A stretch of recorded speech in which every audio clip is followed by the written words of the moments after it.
A ver, trabajar en el mar, pues no es como cualquier otro trabajo, ¿verdad? Uno está a kilómetros de tierra firme, en un entorno que puede cambiar en cualquier momento. Justo por eso, las leyes que protegen a estos trabajadores son tan específicas y, la verdad, tan vitales.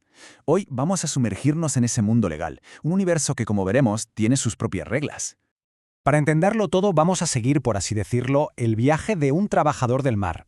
Primero veremos quién es quién a bordo. Luego, cómo se formaliza el contrato, que es clave. Después, las reglas que se aplican una vez en alta mar. Veremos cómo termina el viaje y, por último, qué pasa si las cosas, por desgracia, se tuercen.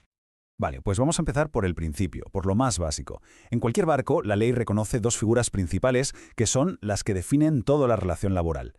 Por un lado tenemos al trabajador del mar, y aquí podemos pensar en cualquiera cuyo trabajo sea imprescindible para que el barco se mueva y funcione, desde quien lleva el timón hasta quien se ocupa del servicio a bordo. El artículo 118 de la ley lo define así, básicamente, una persona que trabaja a las órdenes del capitán a cambio de un sueldo y de la comida. Y luego, claro, está el capitán. Y ojo porque su papel es fascinante. Según el artículo 119, no es solo un jefe que representa al dueño del barco, es que la ley le da además el carácter de figura de autoridad, o sea que en la práctica es el gerente y a la vez la máxima autoridad legal a bordo. Bueno, y con los actores principales ya definidos, vamos a lo que une todo, a la pieza central de cualquier relación laboral en el mar, el contrato de enrolamiento. Entonces, ¿qué tiene que poner en este contrato para que sea legal? Pues a ver, la ley es súper detallista en esto y lo es para proteger a todas las partes, pero sobre todo al trabajador. Aquí la clave de todo, la palabra mágica, es claridad, que no haya sorpresas para nadie. Por eso, el artículo 120 obliga a que todo quede por escrito, el nombre del barco, la ruta y, lo más importante, cómo se va a cobrar. Ya sea un sueldo fijo, un porcentaje de la pesca o una mezcla de ambos, las reglas del juego tienen que estar negro sobre blanco, incluyendo un salario mínimo garantizado.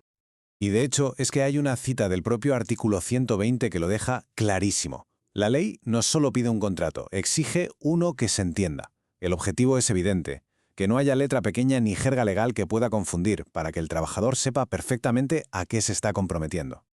Y para que todo esto sea oficial, no vale con una firma y ya está. El proceso es bastante riguroso. Fijaos, se firman 3 copias, una para el trabajador, otra para el empleador y una tercera que el empleador tiene que mandar al Ministerio de Trabajo en un plazo de 15 días. Y el Ministerio, a su vez, lleva un registro de todos estos contratos.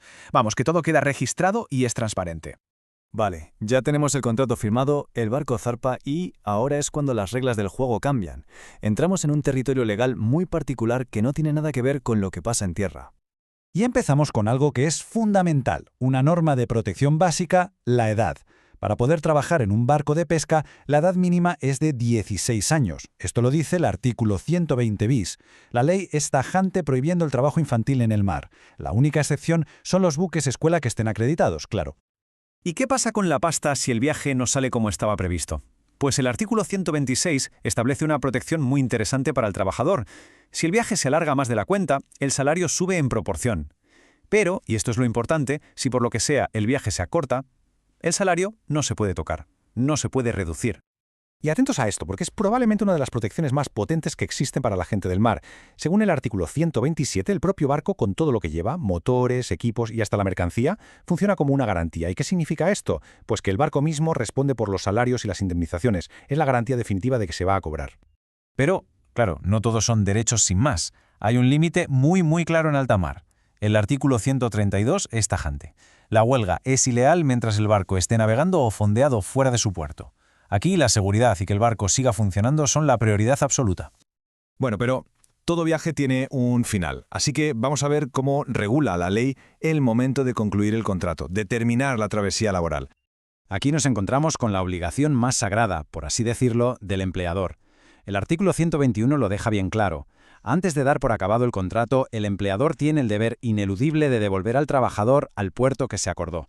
Y esto se aplica siempre, incluso si hay un naufragio. Es una revia de oro. Pero ojo, que el trabajador también tiene voz y voto para poner fin al contrato si se dan ciertas circunstancias.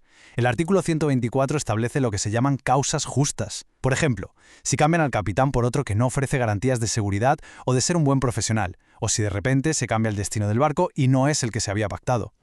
Hasta ahora todo bien, pero ¿qué pasa cuando las cosas se tuercen de verdad?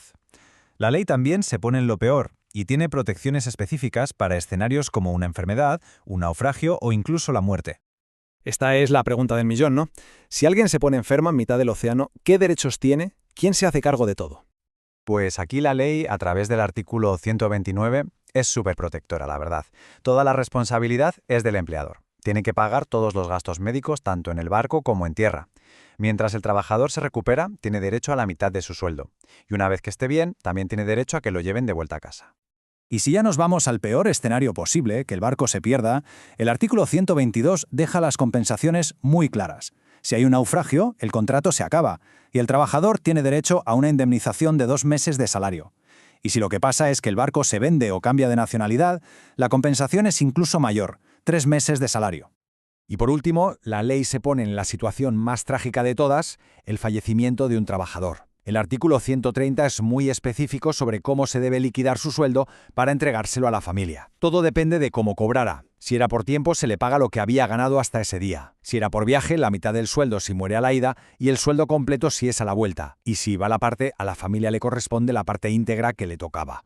Y todo esto al final nos lleva a una reflexión bastante interesante. La ley no ve un barco como una fábrica o una oficina flotante, sino como una especie de mini jurisdicción, con sus propias normas.